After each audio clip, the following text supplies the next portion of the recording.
want to talk again about the serve. Specifically, one of the ball dimensions that we discussed in a previous video is spin. So we're going to dive into spin. This video really is for 3.5 to 4.0 level players. If you're a 3.0, okay, or a 2.5, I would not recommend trying this just yet, okay? But I want to talk about hitting a topspin serve, a kick serve, okay? If you understand the concept of hitting a topspin forehand, okay, most 3.0, 3.5 players have the ability to hit a topspin forehand where the ball is rotating forward towards their opponent.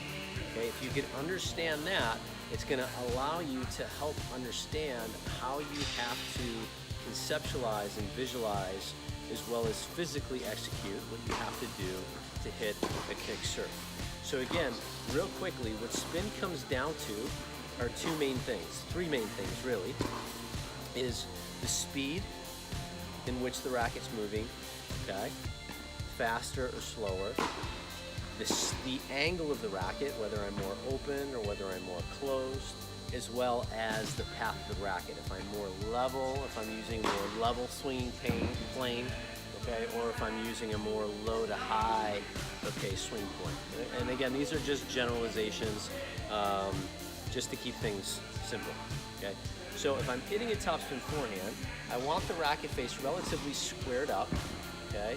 And I want to be using moderate swing speed so that I can generate enough rotation forward revolutions, as well as a lower to higher swing path. So again, that's going to look something like this. And I know you can't see the outcome. I just want you to really focus on the impact and what's happening through the impact and just after the impact. So if we can apply that to the serve, okay, the way to do it, okay, is the reverse of that. So obviously if I'm serving, let me get down on one knee, if I'm serving, I can't really, I mean, I could do this, it wouldn't be very effective. So the way I get the racket to go from low to high is this way, okay? So you're gonna notice I'm gonna need a moderate amount of speed to create enough spin. The angle of my racket is gonna need to be relatively squared up, maybe slightly closed at impact, okay?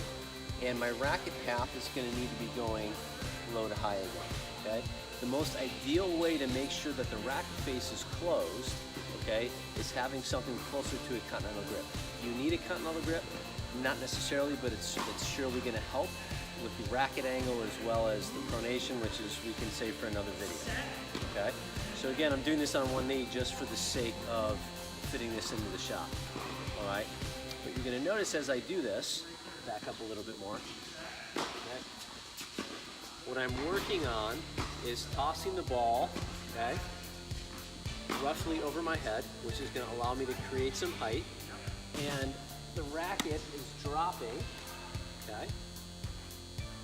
It's going to drop, and I'm lifting up, okay? So I'm creating this low to high swing path, right? I'm going to change the view here so you get another shot at it. Okay, again, so here's the angle from the back. All right, again, what you're going to notice, the racket is going from low to high, okay, in order to create the same effect on the forehand, right? I'm getting under the ball and going, the racket path is in a low to high fashion. I'm just repeating that on the kick serve. A couple things that you're going to want to note when you do this is that in order for me to maintain this swing plane, right, the toss and where I'm tossing the ball as well as the impact of the toss is going to be important, okay? So in a previous video, I talked about how to create height. So it's crucial that on the serve that you are able to create height. And again, to review that, is the toss should be somewhere more hovering around my head. If I toss it too far to the right, okay, or too far into the court, there's no way that I can physically continue to lift the ball on a low to high swing plane in order to create the height as well as the spin that I need. Okay, so hopefully that makes sense. Give it a try. If you have any questions, don't hesitate to let me know, and I will answer in the comments below. All right, thanks everybody.